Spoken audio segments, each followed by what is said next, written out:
Viewers আসসালামু আলাইকুম, সবাইকে স্বাগতম জানাচ্ছি মেরান্দহ উপজেলা ফেসবুক পেজের নতুন আরও একটি ভিডিওতে।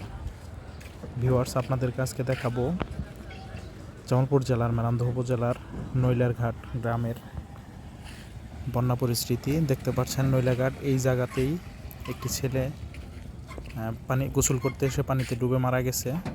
সেই জায়গাটা এখানেই। এখন এখানে পানি কমতে শুরু করেছে।